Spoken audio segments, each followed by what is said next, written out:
ये तो सबसे बड़ी दुख की बात है कि अपना पेड़ अपने हाथ से कटना पड़ गया, कि अपना पेड़ अपने हाथ ने ही काट दिया। तो ये तो सबसे बड़ी दुख की बात है। हम सबको इस चीज़ का दुख है और हमें इस चीज़ को अच्छा नहीं मानते। खुद उसके पापा को भी बाद में हरकत करने के बाद उसे भी दुखी है।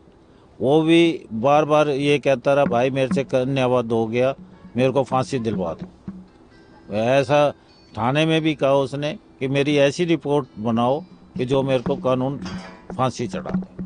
सर, जब की घटना है आप कहाँ थे सर? आप जब पता चला, कैसे, कब पता चला आपको? घटना का पता होता है कौन सी घटना किस टाइम घटे? नहीं सर। मैं अपने घर था, जी। वो अपने घर थे। हम्म। तो जैसे शोर सुना, जब भागे देखा तो फटाफट बेटी को ये उसका चाचा ले गया हॉस्पिटल में। मैं फिर दीपक से मिला, रे क्या हो गया? मेरे को तो ये भी नहीं पता चला था कि दीपक ने मारी है। जब उसने खुद ही मेरे को बताया, भाई मेरे से ये हरकत हो गई। विजय जी, इस मामले में सबसे बड़ा सवाल अभी भी यही है कि आखिर ऐसा क्या होगा कि पिता को अपनी ही बेटी पर गोली चलानी पड़ी? क्या कुछ उस वजह के बारे में आप बता सकते हैं? उस चीज का सिर्फ दीपक के अलावा कोई भी नहीं बता सकता। कुछ आपकी बात हुई है? दीपक से कुछ कोई खूब हमने पूछ लिया, खूब पुलिस वालों ने भी पूछा, उन्होंने भी खूब उससे पूछा कि भाई बता दे। कह लगा जी बस मेरे से कन्यावध हो गया और मेरी रिपोर्ट बस वही रिपीट एंड रिपीट कि मेरे को फांसी दे दो। सर, क्योंकि जब हमने लोगों से बात की तो उन्होंने कहा कि हमेशा साथ रहते थे, पूरा बचपन से लेकर अब तक उसको यहाँ तक पहुँचाने में बहुत बड़ा हाथ, या लगभग पूरा हाथ उनका रहा था। बिल्कुल बहुत हाथ रहा उसका।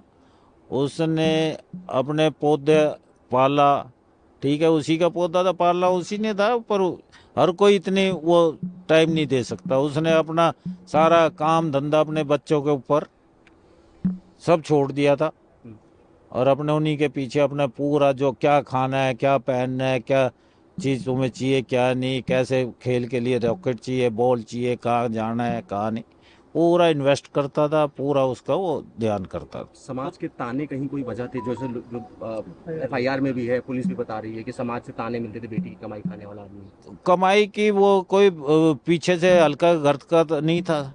सोने की चम्मच नहीं तो चांदी की चम्मच लेके तो पैदा हुआ था वो। बेटी की कमाई तो जब हो ना, जब पहले भाई कोई कमाने वाला ना हो या पहले कुछ ना देखा हो, ऐसी कोई बात नहीं। सर, अब आगे की जो कानूनी लड़ाई आपको लड़नी पड़ेगी। वो तो लड़ेंगे साहब, बेटी भी गई है और भाई वो तो लड़ेंगे। एक आंख तो फूट गई, दूसरी आंख को तो बचाने का इलाज तो करेंगे ना। सर, आप बड़े भाई हैं, तो क्या कभी दीपक ने आपसे कुछ जिक्र किया कि जिक्र हो जा सुनती? जिक्र ही तो नहीं करा। जिक्र करता तो शायद ये हरकत ही नहीं होती।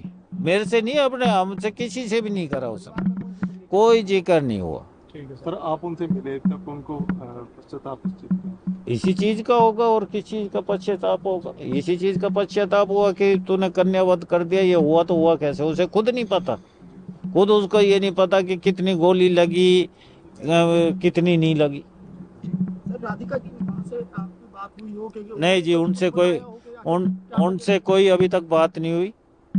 हमारे परिवार में पर्दा है, तो अभी तक कोई बात हुई नहीं और वो शौक में है, तो इसलिए ज़्यादा वो कुरेदने की मैं ये समझता हूँ कि ज़रूरत है। Thank you. ठीक है, थैंक और अब आप सबसे रिक्वेस्ट है कि बस इसको आज के बाद प्लीज़, अरे भाई, जो सच्चाई है ना वो है, इसमें कोई वो नहीं है, कोई झोल नहीं है।